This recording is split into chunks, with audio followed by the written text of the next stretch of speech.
আলহামদুলিল্লাহ। অনেকজনই আমাকে বলেন যে, "ভাইয়া আমার গরুকে খুদের ভাত খাওয়াতে পারবো নাকি?" আবার অনেকজনই বলেন যে, "ভাইয়া খুদের ভাত খাওয়ালে সমস্যা। মানে ভাত জাতীয় জিনিস খাওয়ালে সমস্যা।"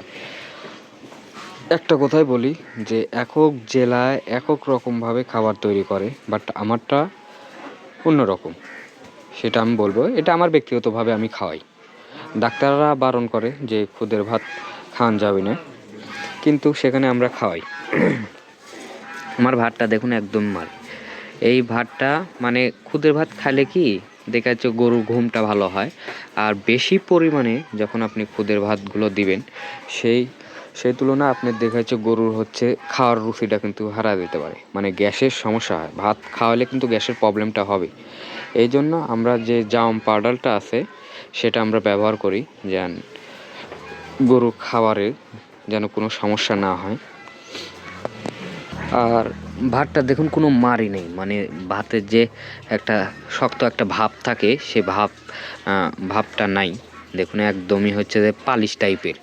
আর এটা হচ্ছে যে আমার 18টা গরুর জন্য আমি এই হাঁড়িটা রাখছি। দেখুন হাঁড়িটা কিন্তু ক্যামেরাতে অনেক ছোটই দেখা যাচ্ছে কিন্তু আসলে অনেকটাই বড়।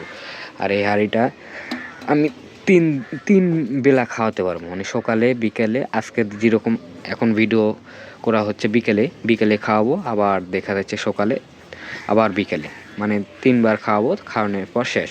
আমি একটা কথাই বলছি যে ভাত কখনো বেশি পরিমাণে ভাত দিবেন না। ভাত বেশি পরিমাণে দিলেই দেখা যাচ্ছে সমস্যা, গরু খাওয়ার থেকে অরুচি হয়ে যাবে। আর অরুচি হলে সেই গরু কিন্তু খাবার ছাড়বেই। এই জন্য ভাতটা আমি খুবই পরিমাণ কম দিই, যেন ঘুম যেন ভালো মতন পারতে পারে। গরুর হচ্ছে একটা গরু মোটা তাজার মেন রিজনটাই হচ্ছে ঘুম। যে গরু ঘুম নেই সে কখনো মোটা তাজা হতে পারবে না।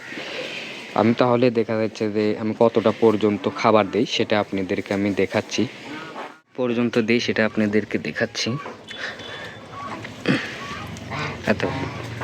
এটুকু পর্যন্ত আমরা খাবারটা দেবো, মানে বেশি পরিমাণে আমরা দিই না। আর সাথে খোল আছে, এই খোলটা দিই। এখানে 5 কেজির মতন দানাদার খাবার আছে। বেশি দিলেই সমস্যা। দেখুন তার প্রমাণ দেখুন, সবটা গরু ঘুমায় গেছে। এদিকে আছে, এরা ঘুমায় গেছে, মানে মুসুরি আলোক করা আছে, এই জন্য সবাই লাফ দিয়ে উঠতেছে। এরা বুঝতে পারে যে এখন আমাদেরকে খাবার দিবে।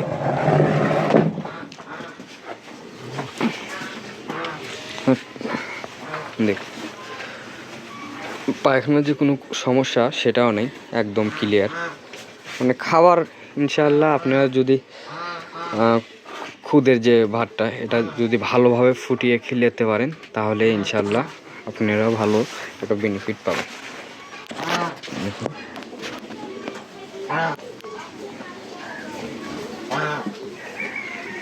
আসলে এটা একটা পালার মধ্যে একটা শান্তি আছে। যাই হোক, সবাই ভালো থাকবেন। খোদা হাফেজ।